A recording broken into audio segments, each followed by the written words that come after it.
चाहे जितना बड़ा दुराचारी रहा हो, सम्यक रूप से जिसने विचार लिया कि मेरा कल्याण, मेरा परम मंगल केवल भगवान से ही होगा और अंदर से आश्रित हो गया, ये बहुत बड़ी बात है। साधन में त्रुटि, साधन में कमी, आश्रय पक्का, भगवत प्राप्ति पक्की। आश्रय में कमी, आश्रय में त्रुटि, साधन बहुत बढ़िया, जन्म जन्म लगेंगे। समझ लो, क्योंकि आश्रय ही सर्वोपरि है। हम हृदय की अपनी बात कह रहे हैं।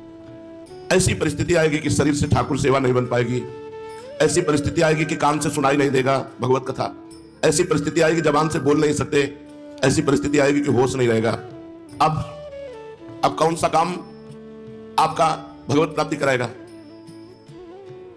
कोई शुद्ध नहीं। और उस समय मृत्यु होती है तो जहां हमारी चिंतन वृत्ति बेहोश हुई वही परिणाम मिलेगा।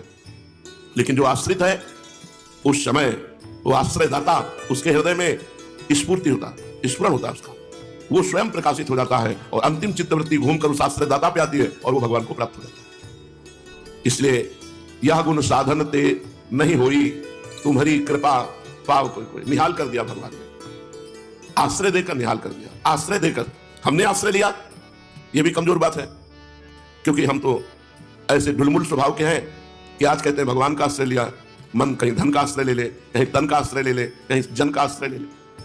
हमारा भरोसा नहीं कि हमने आपका आश्रय लिया है, आपने हमें आश्रय दिया है, ये बात आपको समझ। आपने हम जैसे को, हम जैसे भी है, हमने दावा नहीं पेश किया था कि आश्रय दे तो हम आश्रय के लायक हैं। आपने आश्रय दिया है, बस आपने आश्रय दिया है। इस भरोसे से मैं बिल्कुल निश्चिंत हूं, निर्विकार भाव है कि हमें आपकी प्राप्ति होगी, क्योंकि आपने हमें आश्रय दिया है। इतने लोग बैठे हैं, इनमें से बताओ कि आपने आश्रय लिया है या प्रभु ने आश्रय दिया है? तो आपके हृदय में एक बात है कि प्रभु ने आश्रय दिया है। मैं कहां इस लायक था? और जिनको लायक लग रहा हो तो कुछ दिनों में देख लेना तुम लायक हो क्या, क्योंकि अपना पूरा जीवन यही है। 10-20 वर्ष का तो अनुभव है नहीं, पूरे जीवन का अनुभव कह रहे हैं। अगर तुम्हें योग्यता लग रही हो कि मैं कुछ योग्य हूं तो कुछ ही दिनों में देख लेना, पूरा पोछा लगा मिलेगा तुम किसके योग्य हो। बिल्कुल क्लियर बात कह रहा हूं इस समय जो कह रहा हूं।